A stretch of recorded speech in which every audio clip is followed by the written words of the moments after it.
welcome to Daleks Aren't Robots. I am overweight, but I am not farting, so you can trust me. My name is Josh, and I'm here with my friends. We have Kari. Hello, I'm here. We have Zach. Hello. We have Justin. Hello. Zach and I are Whovians. Kari and Justin are not Whovians. And we're talking about all of Doctor Who. And today we have something interesting. We have our first new Who two-parter with Aliens of London / World War III. Which doesn't actually include a world war. No. Like, this is just a clickbait headline. Justin, would you care to describe what is in this two-parter? So in lieu of a recap this time, I'm just going to kind of stare into the middle distance in stunned silence as I remember what happened. Okay. Yeah. It's very helpful in an audio format. Yeah. While you do that, I'm going to take stock fart noises and play them over the thing. Oh my god. Yeah, and that's the episode. Yeah, that. Oh my god. Okay. All right, so the doctor brings Rose home. Yes. Accidentally finds out that he thought they were gone for 12 minutes or 12 hours? 12 hours. And they were gone for 12 months. They were gone for a year. Yes. They thought Mickey murdered her. Yeah, they thought Mickey killed her. Yeah, they did. They brought him in for questioning like 5 times over the course of the year. I mean, he's a black man, so he's just super lucky they didn't freaking kill him, put him in jail and throw away the key. He's a black man in London. If nothing else, the tabloids probably were having a field day with it. Oh. While they're coming to terms with all of that, a spaceship crashes into the Thames, right? Into the Thames, yeah. Yep. That's one of those words I don't actually pronounce out loud a lot. I just read it. Taking out Big Ben. Yeah, they took out Big Ben. It lands in the smelly British River. I doubt it's as bad now as it was like in the 60s. True. When they had actors in there and had to, take taxis to the hospital. So everybody sees this. It's a whole big deal. The doctor is like, oh, this is your species' first contact with extraterrestrial life. It's a big deal, blah, blah, blah. While he kind of ditches Rose to go check it out. Yeah. After telling her that he couldn't take the TARDIS to go check it out. Partially, I think, because he's feeling guilty because Jackie is kind of rightly reading him the riot act. Yeah, a little about kidnapping her daughter for 12 months. Yep. This is the most justified Jackie has ever been. She is completely justified. Yeah. If anything, she's very mild. Meanwhile, Mickey apparently spent the last 12 months researching the doctor. Yeah, and taking a level of awesome. Researching the person who kind of ruined his life. So he actually spotted the doctor when he came back and kind of confronted him. So the doctor goes, checks the alien corpse that they had taken. Mm-hmm. From the crashed ship. Yep. And it turned out that, oh no, it was actually just a genetically modified pig. Yes. Am I remembering that right? It was really cute. It was not an alien, but it was obviously modified by alien technology. Yes. Right. Yeah. To discover that, he does, carrying his way into command of a whole squad of military goons. Yes. Which was great. That's the interesting thing is that unit does come back. And they blow away the big. Was this the first time that unit has been back in New Who? Yes, it is. Yeah, okay. Yeah, because it's only been a few episodes. It just feels so much longer. And this is the last time that they'll be called the United Nations Intelligence Task Force on screen. Oh, okay. After this, the UN got on that shit and was like, nope, you've been doing it since the 70s, but no, not anymore. Anyway, it turns out that it was staged by the actual aliens who are all disguised as fat people in prominent positions of power in Britain. Yes. Fat people who fart a lot. Yep. And who are just kind of obnoxious capitalists. Basically. Yep. That's their whole thing. They're not like conquerors or anything like that. They just want to nuke the earth and sell it. Yep. Because irradiated space chunks are valuable. Yes. Are these Americans? Because it feels like an American parody. It feels like the kind of plan that Lex Luthor from the original Superman movie would come up. Some stupid real estate scheme. Yeah, it is. So basically their plan is to launch all the missiles, irradiate the planet. And start World War III. And that's how we have a title. Yeah. Right. And obviously they get stopped. The end. By blowing up the 10 doctor Downing murders Street. them all.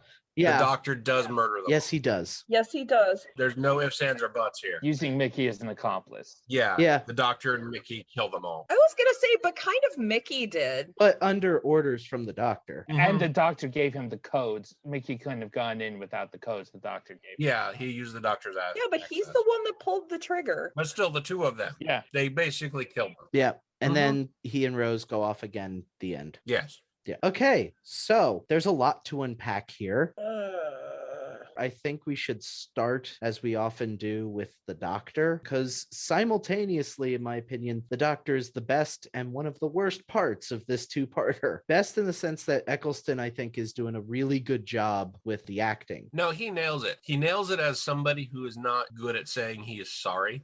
Right. But he does feel sorry. Yes. He does. He just doesn't know how to process it. Yeah. Yeah. Right. He doesn't know how to deal with it. So as a result, he's pretty much a kind of a jerk to like Rose and stuff. Yeah. I think it's probably worth saying at this point that this was among the first things that they filmed for this series. That makes sense. Along with Rose, this was the first filming block. Well, yeah, because they had the actors for Mickey and Jackie. Yeah. Well, and the Doctor is right a lot of the time in this one, which is kind of irritating, but he does have some great moments as well. Yeah. At one point, the bad aliens they're called the Slitheen. That's their family name. It's not the type of alien that they are. Yes. But at one point, they vivisect this pig into a bipedal thing so that they can fake an alien crash landing. And the Doctor legitimately tries to help the pig by bossing Unit around like a King Karen, and it's freaking awesome. Yes. And it works, but ultimately he is not able to save the pig from Unit, which just guns it down because of course they do, because they're Unit. Yeah. Yeah. But he does actually care. Yeah, he's actually legit upset. He's super upset about a pig, and it is just a pig. Yeah, it's just a little bipedal pig in a spacesuit. Right, Yep. which is super cute. Oh, It's not even like a sapient pig or anything. It's just a pig. no, it's just a terrified animal, but he still cares about the terrified animal. Yes. And he also, like you said, he legitimately has concerns about putting Rose in danger. And it's like, oh, you're remembering Adric, are you? Okay. Oh, I'm sorry. I'm not supposed to know about that, but I totally do. So anyway. How dare you know one of the most famous things in Doctor Who? Yeah, the time that a child got slaughtered because he was the Doctor's companion. Yeah, that's happened. Mild spoilers, I guess, but this is the episode where they really start playing up the Dr. Rose romance, which does become a thing, and I do not like it. Yeah, see, to me, I do see it, but right now, to me, it feels entirely one-sided. I get none of that from Eccleston's side. I feel like he has like a friend crush on her at this point. Yeah, he likes her. It feels like she's the first friend he's had for a while. Yeah. And plus, they're both super immature. Yeah. Yes, they are. At this point, at least, that would be a bad match. Yeah. We'll see how you feel when the actual hookup happens. There are a couple of other things too, like, and you're the one, Justin, who pointed this out, but the Doctor calls Mickey Ricky every time he's around, but Mickey when he's not. So he knows his name is Mickey. Yep. No, yeah, he's messing with him. He's just messing with him by calling him Ricky. And which is, yeah, like you said, extremely really funny. That is very funny and very in keeping with the Doctor, frankly. Yeah. I could totally buy the first doing that. First did that with Ian a lot. Oh yeah. Yep. Yeah, he would get Chesterfield instead of Chesterfield. Yep. It is 100% consistent. Eccleston, I think, absolutely nails the comedic acting in this. Oh, yeah. Like, he doesn't play any of it too broad or too ridiculous, so that becomes just kind of cringy. He's very subdued. I especially like the triplicate the alcohol bit. Yeah, that was very funny. That was really cute. That whole interaction, I think, is probably my favorite part of the two-parter. My favorite part as far as comedic is that part in the beginning when he figures out that he's kept Rose away for 12 months. Just his reaction. Yeah, that's true. That's like, I legit thought once he saw that thing, he was running towards his TARDIS. I legit thought he was going to run into his TARDIS and just leave. Oh, yeah, because he would definitely, like, that's a Doctor thing all over. Yeah. Third wants to get in the TARDIS and go right away. Yeah. Just his reaction when he found out, I thought was really good. Yeah. It was. Well, and I think we've already hit on one of the problems with New Who at this point. The Doctor is immune to too much stuff. There's one point in this episode where everyone in the room who's a human is getting zapped, and the Doctor is only partly getting zapped because he's an alien. And that's fine, but like, I just remember the episode that we just watched with the third Doctor in it, where he is knocked unconscious and makes a totally hilarious face as that happens to him. Yeah. I feel like that would never happen to this doctor. Wasn't that just electricity that they were getting hit with? It?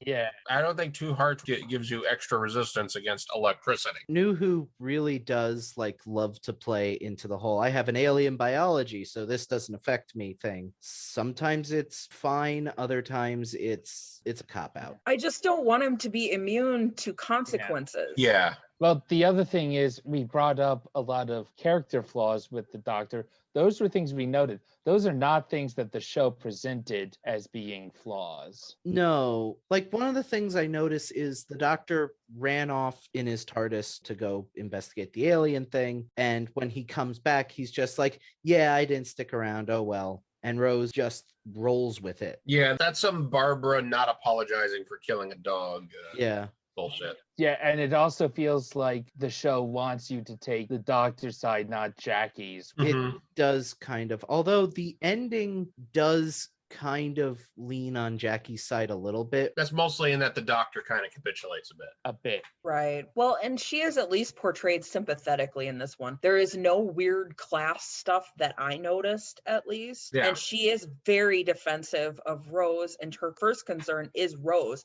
at all times. So we've talked a lot about the Doctor. I guess we should move on to Rose. She's like a sexy lamp in this episode. Yeah, she doesn't really do much of anything. Like, her return influences the plot, but she doesn't. No. And maybe this is just me. This is kind of the episode where I really started to dislike Rose as a character. She's not a character in it.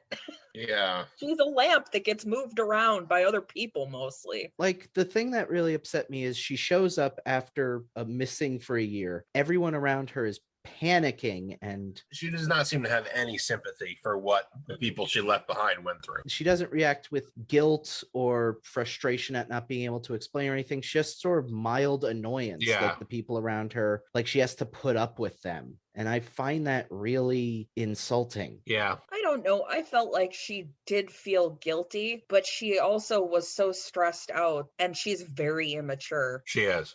She's very self-centered. She wanted to leave right away again because it got hard and she wants to jet. She's just like the Doctor that way. Yeah, but the show doesn't seem to recognize that that's a fault. The show, at least from my perspective, seems to feel like, no, she's absolutely right. She should just be running off with the Doctor. These people are getting in the way. It's possible. I think part of that is unintentional. I do think Davies, to an extent, wanted us to have some sympathy for Mickey and Jackie, or at the very least, he wants us to like them. Yeah, but because of the show's condensed time frame, and because the show itself very much wants to get back to the sci-fi action stuff, Mickey and Jackie, I think, as a consequence, feel like a hindrance. Yeah. And toward the end, she was super patronizing. She's like, oh, yeah, when you're out there, it's so much more important than back here. Yeah.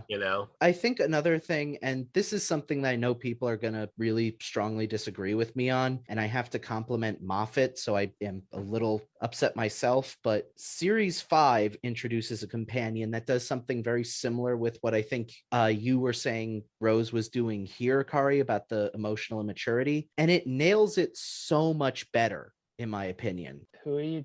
I was talking about Amy. Yeah. Anyway, moving on. But it's that's a character flaw. And yeah, you're right. The show doesn't seem to recognize that. Yeah. Yeah. If we want to talk about other things, while we're on Rose, we probably should mention the line. Oh, that's so gay? Yeah. Or you're so gay? You're so gay. I mean, to an extent, that's just, 2005 not aging well, because people did say that. There's enough other gay problems with this episode. There was another line that was a lot worse. Yeah, I think we'll cover that when we do supporting characters. If we're staying on main characters, I would like to move on to Jackie, who I would say at this point I would count as a main character, at least of the episode. Yeah, she much improved. She was great in this. She slaps the living daylights out of the Doctor. She was really angry. And that was well deserved. It's really From fun. her point of view, he kidnapped her. And even if he didn't kidnap her, and even if Rose is of age, this man is obviously at least twice her age. And that is a very unequal relationship. Every accusation she threw at him was perfectly valid. Yeah. He kidnapped her like what, an hour after Jackie herself was almost gunned down at a mall by mannequins. Yeah. Yeah, which incidentally gets like a throwaway mention, Yeah. which is kind of odd. But at least they did mention it. Yeah. She was fierce in this episode. Like, she's the one who gets the vinegar stuff together to throw at the alien, which ends up blowing it up. Yes. With a fart sound. Yeah.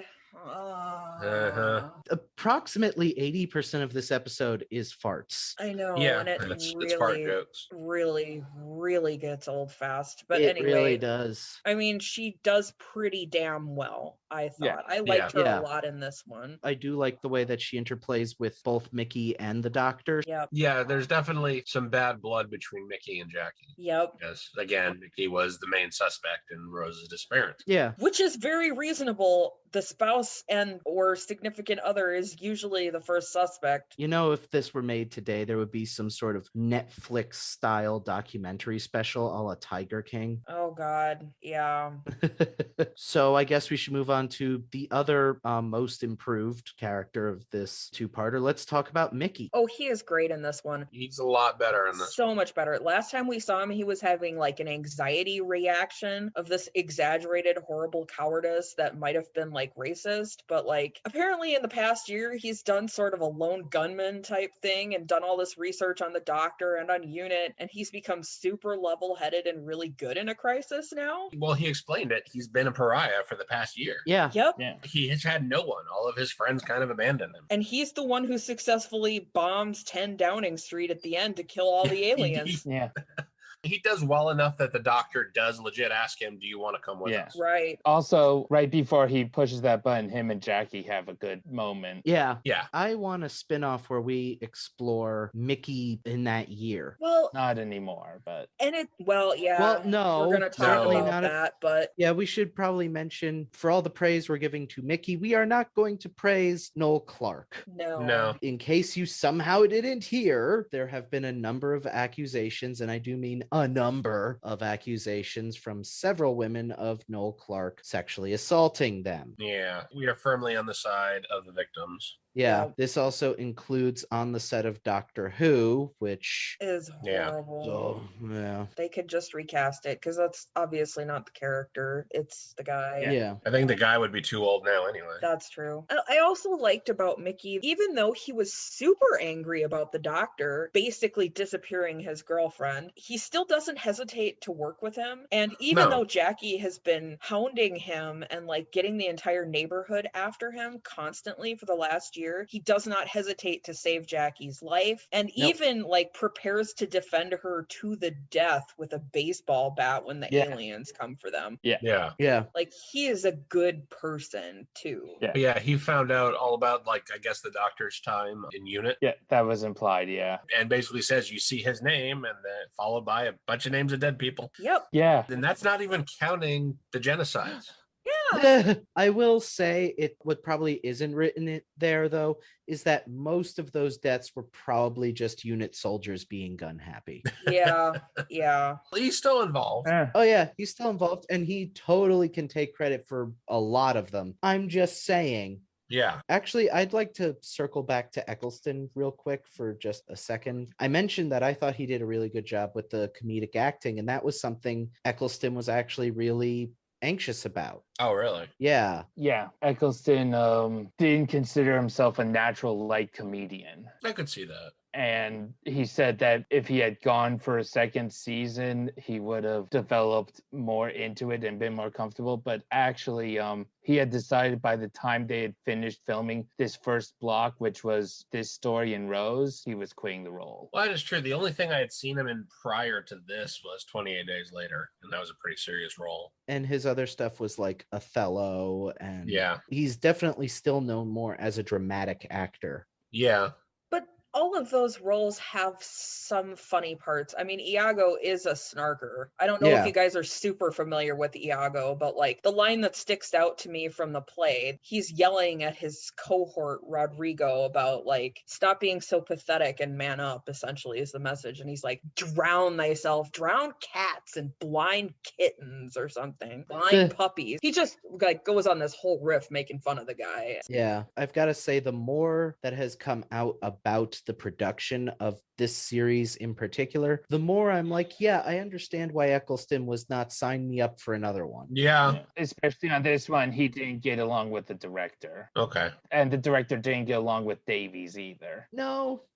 This is something I actually had heard about before. I could not find specific details. Keith Boak. Yeah, he's also the director of Rose. A lot of this I want to get into a little later in the podcast when we're talking about setting, but the short version, as I've heard it, is Davies wanted this two-parter to be not unfunny, but more of like a dry, satirical type of humor. Fail. It's so subtle. Well, apparently a big part of that is that Boak pushed to make it broader and more comedic because he felt that this show should be made exclusively for kids. Yeah, basically Boak caused a split in the production team. So that's why we end up with this weird tone-deaf thing about these funny farting aliens who are murdering people.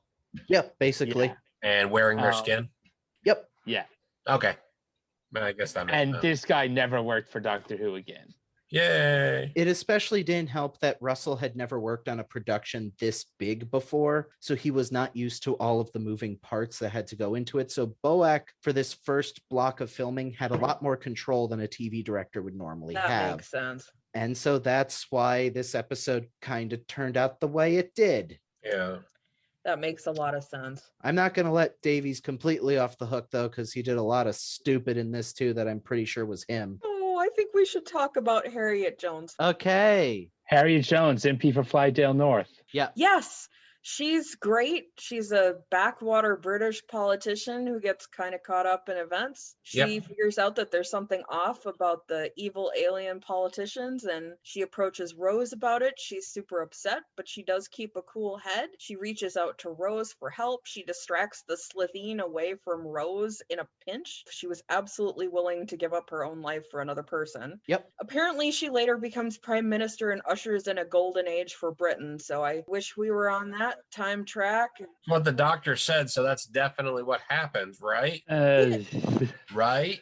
Someone insert that Padme Anakin meme in here, because oh boy. Okay. No. Rule 1, the doctor lies. Yeah, he does. That's true. But I liked Harriet Jones a lot. I thought Harriet she Jones was is cool. fun. Yeah, she was good. It's nice to see an older lady existing. Honestly, she actually got to do more companion stuff than the companion. Yeah. Yep, she did. That's the downside. The thing I find really interesting is Harriet Jones kind of feels to me like the last of a very old school type of companion. Like I could see her along the same lines as Liz Shaw or Barbara. Yeah, somebody who's actually, competent on their own. And someone who's a little older and a little more willing to talk back to the doctor. Yeah, really, like you said, Rose didn't do much. It was more Mickey and Harriet that were the companions in this episode. Right. Yeah. And she's still in an unfamiliar situation. Like she is super upset about what's going on. At one point she cries. Yeah. So it's not like she's immune to the weirdness of it all. Well, she's still a person. Yeah, she reacts really in a positive way most of the time. She just witnessed someone who she probably knew get eaten, skinned, and then have that person's skin worn as a meat suit. Yeah, it's not a great way to start your day. No. Their performance was really good too. Yeah, it was. Because it would have been easy to go super jokey with it. They kind of found a good balance where she was allowed to be funny, but she got her serious moments too. Yeah. Right. I liked her a lot. Yeah, she was good. I think it's time that we finally talk about the big farting elephant in the room. Must we? Oh, God. So the Slitheen. I don't even know where to start with this. It's They're a family of evil aliens who can wear human skins as a suit, but only if there's enough room. They have to use fat people. They're evil, fat, and they fart, and they're capitalists who want to irradiate the earth so that they can sell the radioactive bits. They're all evil, all of them.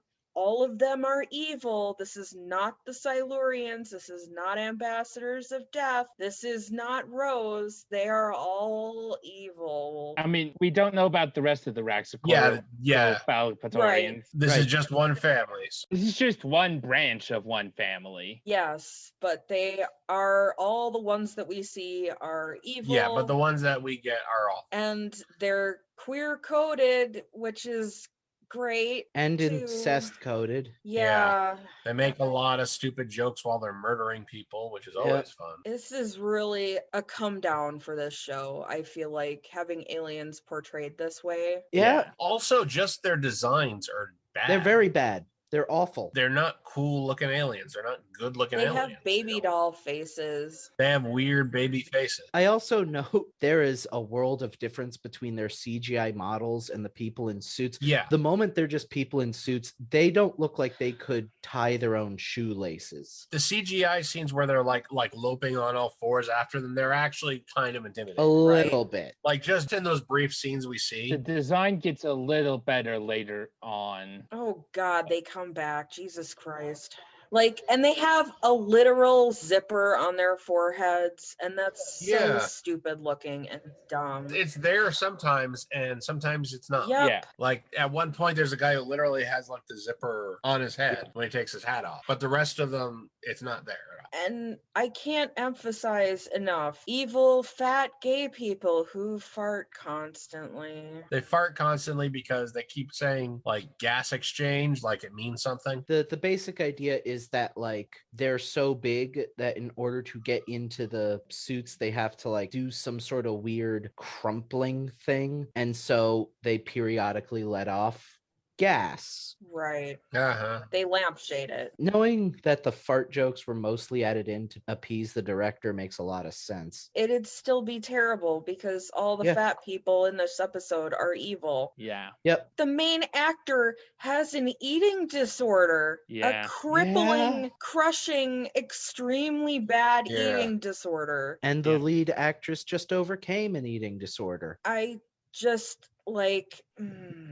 And the gay thing, Okay, the gay thing, I do want to bring up. Russell T. Davies said that when he took on the show, one of his big missions was he wanted to try and pepper in as many references to gay people existing as he possibly could, because he wasn't sure what the BBC would or wouldn't let through. Right. Apparently, one of the villains making a bisexual joke is a way that he could get it through. The villain, not any of the heroes, not Harriet Jones, not Mickey, not Rose, or the Doctor even. Yeah. Not Jackie. Just the villain talks about how the meat suit that he's occupying has a wife, a mistress, and a young farmer. I was super busy. Did he say farmer? I thought he said he young did farm say boy. Farmer. Okay. But most of the time when people talk about farmers, I know that's super sexist, but common parlance is that's probably a man. Well, also, why else would he say young farmer? He would say two mistresses. Yeah. One thing I will note, all the names of the skin suits appear to be references to previous prime ministers. Okay. I guess I'll use that as a segue to talk about why Davies wanted to make this story, and it involves politics. Yay. Okay, but before we get any further with that politics stuff, I have to ask one thing. Is that actual 10 Downing Street? I don't know enough about It British. is not actual 10 Downing Street. All right. The front of the building is a building that's only about a mile away from 10 Downing Street, but it's not 10 Downing Street. Okay, that's all. Keep going. Okay, so this was 2005. So at this point, the Iraq War had been going on for about 2 years, and Davies wanted to criticize Tony Blair's endorsement of the Iraq War. In fact, when the dead prime minister shows up, it was originally supposed to be explicitly Tony Blair, but when they got the lookalike actor on set, it turned out he didn't actually look that much like Tony Blair. Well, they don't show his face anyway, so... Not really, no. So was the other person that they were standing in for the Americans? Pretty because much. Fat people who are evil and trying to take over the world. Yeah. You know. The Slitheen are basically stand-ins for Donald Rumsfeld and Dick Cheney, starting the war under false pretenses to basically help fund a lot of military stuff that they were backing. There's a billion documentaries and books and stuff that you can read on exactly what happened there. I will say that I think going after them for this in 2005 would not have been a bad idea. I don't think Russell was up to the task. I mean, there are better criticisms to offer than LOL, they're fat and they smell bad. Yeah. Okay. I will say he did do well enough that the BBC did consider suppressing it, not letting it be aired. Well, that's crap. Partially because there was a general election coming up like the next month. I mean, the political criticism is, I don't have a problem with any of that. I'm very unimpressed with they're bad because they're fat. Yeah. Okay. If it were genuine political criticism, I would be fine with that. And it may have been intended as political criticism, but it's mostly a series of really lame fat jokes. Yep. Like, there's not much more to them. And I guess also that they're nudists. That goes along with the queer coding, though. Yeah. And like the body positivity stuff was just getting started at that point. Yeah. He made absolutely sure to kick sand in people's faces with that, too. He went out of his way to add that line. Explicitly tying fatness to evil. This on top of the Cassandra stuff from End of Time just doesn't paint 2005 Davies in a good light. No. Yeah.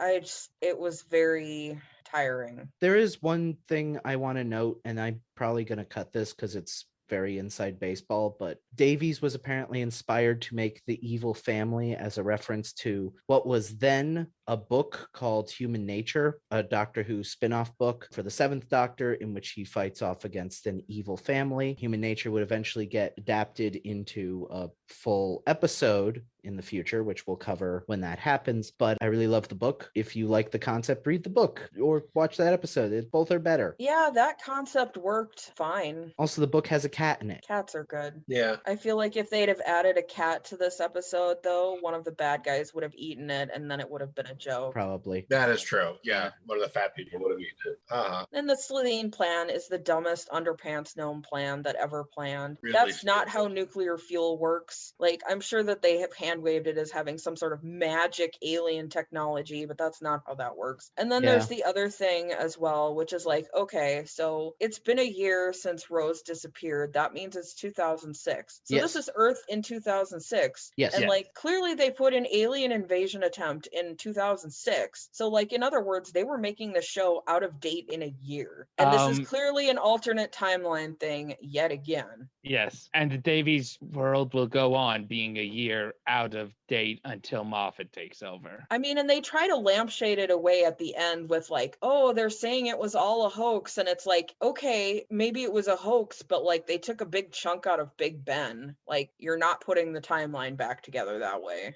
Davies said that one of his inspirations for how to handle the Doctor Who reboot was Buffy the Vampire Slayer. And in particular, he was a fan of the bit in, I think, the first season. I'm not sure if they carried it over after that, but there's a bit where it's like people will just choose to ignore the supernatural whenever. And they do that for a large part of the series, but like in the end, the mayor like tries to eat everybody at their high school graduation, and everybody in the high school who know darn well that something screwed up is going on there brings weapons to graduation. Yes, so like yes, that's not a thing throughout the series. I'm sorry, I gotta defend Buffy here. Davies took a lot of stuff from a lot of different things, but he didn't do any of them nearly as well. At least not here. He gets episodes in the future I do like, but not this one. I mean, so once again, we're working in an alternate timeline, and that's fine. I'm presuming that in this timeline, we did go to Mars 6 or 7 times, at least in the 70s, too, right? Or are we just doing multiverse theory from now on? Yes. Yes. Okay. Yep. All right. Multiverses. Fine. We're good with that. I don't care. I just want to know that's fine. There was some hilarious stuff about British elections in this too. And it's like, even I know that that's not the way that British elections work, my dude. Like, that's not how that works. And the nuclear access stuff, that's not how that works either. Oh, I did actually find something about that. That's a reference to Classic Who, where in one episode, all the nuclear powers in the world gave their codes and everything to Britain because it was a neutral country.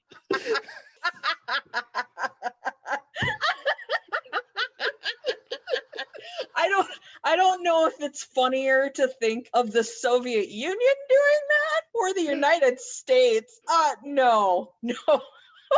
This also includes China. That is some Superman 4 level shit, man. Yeah. Yeah. Oh. Also, I just have to note this. The Doctor has a corded phone. Yeah, he does. In the TARDIS. Got a landline, yeah. He's got a landline. And to be fair, I think the landline sticks around for a while. Well, I just think it's funny because it was 2005. We all had cell phones. Well, yeah, but it's the TARDIS. I guess he likes antiques. I'm not sure if we've seen it yet, but one of the controls in this TARDIS involves him taking a hammer and hitting a bell with it. Yeah, we saw that in this episode. I really think that all of that stuff is very stupid, and I hope that they get rid of that very quickly because it really makes it look like a 6-year-old came up with the show. If you think this TARDIS looks like a 6-year-old designed it, oh boy. Like, we've seen other Doctors fly the TARDIS, and they just, like, they shake push and some stuff, buttons like normal people. Yeah, 8's TARDIS is very refined and mature. I get that this guy is much less mature, like, emotionally, but, like, you could have at least, like, hooked up a bike to it, had him had to pedal it to make the thing go. At least that would have been a reason to actually do that stuff. I'm sorry, it's just really stupid. Don't like it. I don't think there's any other supporting characters worth bringing up. No. This will probably get cut, but I'll toss this in there. There is a non-speaking appearance. The Doctor recognizes one of the unit people, and you see the name tag later, Muriel Frost, who gets killed as one of the experts, and she's from the comics, and Russell included her just to kill her. Lovely. That is just shitty. Yeah. Here's this character that you loved from the comics that has never been in the show before, and now she's dead. Yeah. Zach, can we talk a bit about why Big Ben got crashed into? Oh, Russell had two influences for this show. One was Quartermass again. He wanted to find the ship buried beneath London or something, and it was going to be much more slow build. And then he realized, I have CGI budget. Oh, someone should have followed him around with a spray bottle, stopping him from doing that. Well, I want to do CGI. I mean, it works on cats, right? I would assume it works on directors. Russell strikes me as very cat-like. And I'm just going to be brief on this one. The other reference was Russell has an obsession with 2000s pop music, and a group called Girls Aloud did a version of Jump, and in that music video they break into Downing Street, and that's what set off this whole episode in Russell's mind. For the record, Girls Aloud is like B-tier Spice Girls. All right. I'm only including this because Russell talks about it a lot. There's one last thing I want to bring up about the Slitheen, and this is just like 2006 2007 era fan rumors on forums, so do not take any of this for fact. But in my days of hanging out in Doctor Who chat rooms, I remember hearing a lot of people theorize that Russell had intended the Slitheen to be like New Who's first big bad for the Doctor, because they come back in the show. They featured on a spin-off with Sarah Jane. They got put in a video game. Oh my God, though. I mean, the freaking Ferengi were supposed to be that with TNG, and they were utterly underwhelming and frankly hilarious. Yeah. What's interesting is that the Ferengi were also a riff on capitalism. That is true. I mean, they were great eventually, but they were supposed to be the big bads like the Klingons, and it's like, no. Also, it does need to be pointed out, as pathetic as the Ferengi were in the first season of TNG, even then they weren't a fart joke. No. Yeah. If this is true, you can't throw that on something and expect anyone to ever take it seriously. Can you imagine if the Daleks showed up and all they did was just start farting because the little octopuses inside needed to expel gas? I am sorry, I had too many beans. Well, and it's like the Daleks are hard enough to take seriously as it is because you can thwart them with a tarp. Like you can push them down a ramp and they explode. Yeah, it's not even snares. It's a tarp. It's a ramp. It's magnets. Yeah, magnet. Like it's just awful. Okay, I've got nothing more on the Slitheen if we want to move on. I've said everything that I have already on everything. Not much to talk about with setting. We covered all the major points. It's London. Downing Street, is that actually close to what it looked like? No, it's more what it looked like in the music video than actual Downing Street. Okay. I was gonna say it looked pretty convincing to me, but I'm not British, so like I have no idea what it looks like. Downing Street is generally more light colors when you see it. It's not dark reds and wood paneling. Fair enough. It looked good though. I don't know. I will say it's nice that Mickey's flat does look kind of gross and like, a single guy in his 20s is living in it. Yeah. Yep. I did like there was a kid who had graffitied the TARDIS early on. And that was cute. By the end, the doctor had put him to work and cleaning it off. And it's like, we don't see how the doctor found him or threatened him or terrified him into fixing it, but we can imagine. I like that. There might have been a shovel or two involved. Eccleston with the shovel. There's a terrifying thought. Knowing Eccleston, he would take the shovel and find someone to immolate themselves for him instead. Yep. He just walks off with the shovel, not looking at the explosion. Well, no one immolated themselves, but people did get immolated in this episode. Yes, they got immolated against their will, though. Violently. And I do think it needs to be pointed out, like, the police clear out at some point, but, like, there was a very good chance that the doctor was totally just going to take out a bunch of police. Mm-hmm. Also, there's no way all of them got there had to be some people left in that building. Like, they try and do a whole, everyone's gotten out except for the cabinet members or whatever, but, like, did they? There's no way security would have all left. And no, they wouldn't do that. There were a couple of good comedic beats with that, though. Like, I did like it when the cop evacuating the building opened the door, found a whole bunch of naked aliens in there, and he just politely apologized and closed the door again. That was funny. That was funny. That was funny. I hate to say it, but ironically, Boak probably was right. The comedy stuff in this works so much better than the drama stuff, in my opinion. Apart from the farting. Yeah, but if they had gone more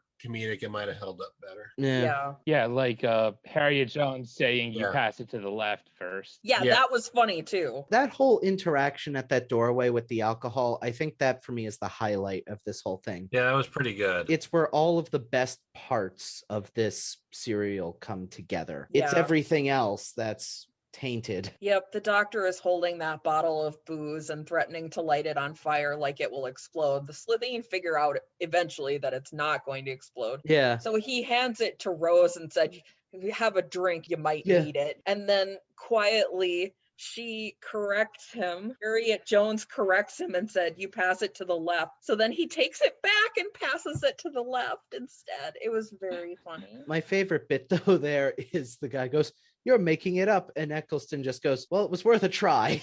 Yeah, it was very funny. It was cute. Yeah. I know Eccleston says like, oh, if I'd stuck around, maybe I would have got more into like comedy, but I think it's his willingness to play everything very dry and deadpan that makes it work so well. Yeah, I think he's great. He is not the problem, if there is the problem. He is not one of the problems. All the issues with his doctor comes from the show's treatment of him. Yeah. Not his performance. Right. All right. I actually did some digging myself this time. Hey. I was curious about how the hell the Slitheen ended up the bizarre alien man baby fart fatties that they did. And I couldn't find anything. No one seemed to want to talk about how the design process went, but I did find the earliest known sketch of what the Slitheen were supposed to look like. Yeah. Oh my God. That's so much better, right? That is a terrifying praying mantis monster. I was going to say it looks like a dick. Did you find actual attribution to it? Kinda. I never did. I didn't either. It was just floating around Reddit. So we aren't sure if it's actually... Yeah, it's like a combination of a praying mantis, that weird hybrid alien from Alien Resurrection, and also a penis. Yeah. And they have a sun with a parenthesis on their chest. Yes. Oh, I thought that was an eye. I think it's a belly button. It's like a tattoo or something, or a marking of some kind. I think their eyes are on their face. So assuming this is real, and maybe it's not, because I only found it on Reddit, and Reddit is known to fuck around with this shit. Right. But assuming it is, I cannot tell you if they just didn't like the design, or if they couldn't do the design with the effects that they had, or if like Boak wanted something less scary. That neck would be hard to control in a practical suit. Yeah. I mean, they could have just abandoned it and gone full CGI, which I'm normally not in favor of. But given how bad the practical suits turned out, like, it's embarrassing. It's pretty bad. I'm guessing he wanted them to be less scary. Yeah, probably. Especially if he wanted this to be for kids. I mean, because that would make the baby faces make a lot more sense. Yeah, because that face is kind of horrifying. It's super horrifying. Yeah. But he doesn't strike me as the smartest person. So I remember watching the episode for the first time, and there's the big buildup because we don't know what they look like. And then we get to the end and they do the big reveal. And I think I just burst out laughing because it was a baby face on a green mucus man. I don't get it. They kind of remind me of those sumo wrestler, quote unquote, outfits that you blow up. Yeah. But I don't really care because I hate them and I want to not ever see them ever again. And I'm angry with the people that made them. I am a fat person and I don't like being portrayed that way. I'm not crazy. I don't mind having a villainous fat person here and there. Ursula the Sea Witch was great, but like a whole really, bunch of them. Every person in the show that was fat was a bad guy. Also, they were defined by their fatness. Yeah. And fat people be farting hardy hard. Also, I'm just going to bring it up now. We've talked about the poor marketing Doctor Who has, but of course they made whoopee cushions for the Slitheen. Yeah, they did. Oh. Where is my fucking Frobisher plushie, you motherfuckers? You don't get Frobisher, but you get this. The world is a cruel and unfair place. So, Kari, you're obviously very angry. Can you channel that anger into a scale of 1 to 4? Because it is time that we go to the scores. I have such a hard time with this because, like, the Slitheen, 0 stars. 0 stars, 0 Daleks. This is bad and you should feel bad and we are all worse for having watched this. But at the same time, like, Harriet and like Mickey being cool and Jackie being a character instead of a terrible caricature of a lower class person. Like, and even the stuff in Downing Street, like, and even the explosion thing at the end with the wreckage, that looked nice. And I love the little pig. Why isn't the pig a toy? I would buy a pig toy. Hello. It was a little ambulatory bipedal piggy. He's so cute. In a spacesuit. In a spacesuit with little adorable piggy trotters. It was really cute. I just don't know. I don't know. Like a 4 for all of the good stuff, a 0, a -4 for all of the bad stuff. Yeah. I'll just give the average of 2 then. Okay. Because the bad stuff was so bad. Like, right. 2. I think 2 about sums it up. I think the good and the bad, I think, 2. I'm going to just give it a 1. And frankly, I find that pretty generous because even the good stuff feels tainted by the bad stuff, or like they stumbled into a lot of stuff without really understanding. It wasn't as painful as I remembered it being, or as I was expecting it to be revisiting it, but it was still not good. I would never choose to watch this again. I'm going to say 1.5. Same reasons. Like, the good stuff was the character stuff. Yeah. But I think the story itself was also not great. It was kind of boring and dull and plotting. So, yeah, I'll say 1.5. Yeah. I liked the character stuff that they did. I thought it worked pretty well. But the overall plot was bad. The bad guys were bad. It's a mess. Yeah. It's a like, mess. I want to like this show. I want to like New Who as much as I like Classic Who. I want to like you. And they are making it so hard. We're trying. Well, if it helps at all, when we come back to New Who, a lot of fans would say that the episode that happens when we come back is when the show started to grow the beard. So okay, that could be something. Riker's beard, right? Riker's beard. A good beard. Maybe. We'll see. Let's hope. But yeah, for now, that's this episode. If you liked us, like, share, subscribe. We're on all of the podcast places. We're on Facebook. We're on Twitter. We've got a website. Check all of that down below. We're going to post stuff to the website that's memes and resources and all the pictures that I've inflicted on Kari and Justin, all the music videos that Zach has inflicted on Kari and Justin over the years. They're all there. Check it out. And next time, we're going back to the Third Doctor era to finish off his first season with... If there are fart jokes in this, I'm gonna fucking kill you, Josh. There are... Yeah, we're quitting. We're gonna quit. This is like the first time that there were fart jokes in Doctor Who. Okay. Is it the only time? This is the first time that there were fart jokes in Doctor Who. Well, maybe if we're super lucky, he'll get knocked out and it will be hilarious again. Yeah. You didn't name it. I think we interrupted you. I didn't know. But yeah, next time we're doing Inferno. Ooh. No Dante, though. So it's more of a disco Inferno. Those are the only two options. Okay, then yeah, it's a disco Inferno. Excellent. I mean, it is the 70s. It could be a towering Inferno. That's true. It could be. It's either Dante or disco. Anyway, until then, remember to feed your TARDIS and, for the love of God, take some Tums or something. Don't make fart jokes. Don't make fart jokes. Unless you're 6, then you get a pass. Or if it's a really, really funny one, but that's very unlikely. It has to be an actual joke and not just somebody freaking farting. That's not funny on its own. God.